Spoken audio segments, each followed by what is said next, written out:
કિરણસિંહ, કયું ગામ તમારું? ગામ કોલવડા, કોલવડા, ગાંધીનગર જિલ્લો. ગાંધીનગર જિલ્લો. અત્યારે હાલ અમદાવાદ, હા, અમદાવાદ નવા નરોડા. નવા નરોડા. ઓકે. કિરણસિંહ, તમારા ઘરની અંદર કંઈક પ્રોબ્લેમ હતો? કોને પ્રોબ્લેમ હતો? પ્રોબ્લેમ મારા વાઇફ ને હતો. ઘૂંટણમાં તકલીફ હતી. ગોઠણમાં તકલીફ હતી. કેટલા સમયથી હતી? 1.5 વર્ષથી તકલીફ. 1.5 વર્ષથી. તો દર્શક મિત્રો, જેમના મુખે આપણે પ્રોબ્લેમ છે એમના મુખે જ સાંભળીશું. નમસ્કાર બેન. નમસ્કાર. શું નામ તમારું? વાઘેલા જ્યોત્સનાબા. ઓકે, જ્યોત્સનાબા, તમને કંઈક પ્રોબ્લેમ હતો શરીરની અંદર, તો હા, શું પ્રોબ્લેમ હતો? હા, મારા ટીચરની ગાદીમાં ક્રેક પડી હતી, એટલે કે ગાદી ફાટી ગઈ હતી.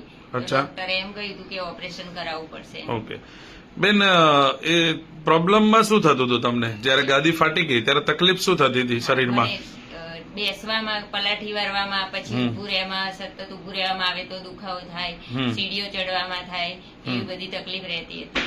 સીડી ચડો તો પ્રોબ્લેમ થાય, પલાઠી વાળો તો પ્રોબ્લેમ થાય, ચાલો તો પ્રોબ્લેમ થાય. મતલબ કોઈ બી એક્ટિવિટી ટૂંકમાં કરો એટલે તમને શરીરની અંદર દુખાવો થાય, ગોઠણમાં અતિશય. હા, ઓકે, તો એના માટે તમે કેટલા સમયથી હેરાન થતા હતા? લગભગ 1.5 વર્ષથી. 1.5 વર્ષથી. હા. ઓકે, તો એના માટે તમે કોઈ ડોક્ટરને બતાવેલું બેન? હા, 3 થી 4 ડોક્ટરને મેં બતાવ્યું. 3 થી 4 ડોક્ટરને બતાવેલું. તો ડોક્ટરનું કહેવાનું શું હતું? ડોક્ટરે એમ જ કહ્યું હતું કે તમારે ઓપરેશન કરાવવું પડશે. એટલે ગાદી જે ફાટી ગઈ છે એના માટે તમારે ઓપરેશન કરાવવું પડશે. કરાવવું પડશે. હા. અને તમે ઓપરેશન કરવા માટે રાજી હતા? રાજી નતા અમે. કેટલો ખર્ચો કહેલો બેન ડોક્ટરે? એમને 2.5 લાખ જેવો ખર્ચો કર્યો હતો. 2.5 લાખ રૂપિયાનો ખર્ચો કીધો હતો. કહ્યું હતું, તો અત્યારે તો બેન તમને સંપૂર્ણપણે સારું છે. હા. હા, સંપૂર્ણપણે. તો એ થયું છે એનાથી સારું તમને? એ અમે આ દવાઓ લીધી હતી, વિડીયો જોયો તો મેં. હા. એમાંથી મેં ઓનલાઈન વિડીયો જોઈને દવા મંગાવી હતી. હા. એનાથી અત્યારે મને સંપૂર્ણપણે રાહત છે. કેટલા સમય એનો કોર્સ કર્યો છે બેન તમે? એનો 3 મહિના કોર્સ કર્યો મેં. 3 મહિના તમે કોર્સ કર્યો છે ને અત્યારે સંપૂર્ણપણે સારું થઈ ગયું છે. હા, સંપૂર્ણપણે. મતલબ કે જે તમે કહેતા હતા કે ઉભા આપણે કામ કઈ ના કરી શકીએ, પલાઠી વાળો તો પ્રોબ્લેમ થાય, ચાલો તો પ્રોબ્લેમ થાય, સીડી ચડો તો પ્રોબ્લેમ થાય, આમાંનો અત્યારે કોઈ પણ જાતનો પ્રોબ્લેમ છે કોઈ નહીં. પણ જાતનું નહીં. ઓકે, તો એ તમે કઈ દવા જરા લીધેલી છે અમારા દર્શક મિત્રોને બતાવજો ને. હા, એક આ દવા હતી. ઓકે, આ છે આ એસ્ટોનિયા કંપનીની જોઈન્ટ ફ્લેક્સર. આ છે એસ્ટોનિયા કંપનીની ઓર્થોવન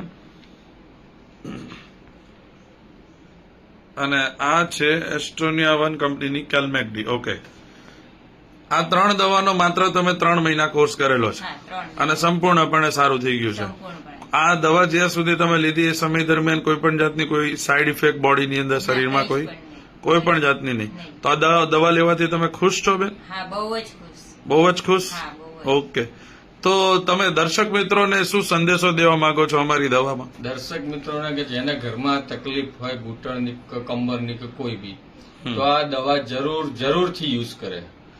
આ તમારો આત્મવિશ્વાસ બોલે છે? આત્મવિશ્વાસ 100%. ઓકે, તો હમણાં સંપૂર્ણપણે રાહત મળી છે. ઓકે, તમે જે દવા બંધ કરી દીધી, સારું થઈ ગયા અને પછી દવા જે બંધ કરી એનો કમસે કમ કેટલો સમય થઈ ગયો? 4 મહિના જેવું. 4 મહિના જેવું.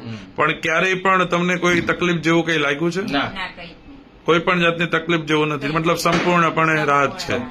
ઓકે, તો દર્શક મિત્રો, આજે જે દવાના શબ્દ અમે ઉપયોગ કરીએ છીએ કોઈ પણ દવા નથી, માત્ર આપણી આજની આજીવિકા પ્રમાણે જે આપણે ખોરાક ખાઈએ છીએ અને એની અંદર આપણને જે પોષક તત્વો નથી મળતા ને પોષક તત્વની ખામીના હિસાબે આવા પ્રોબ્લેમથી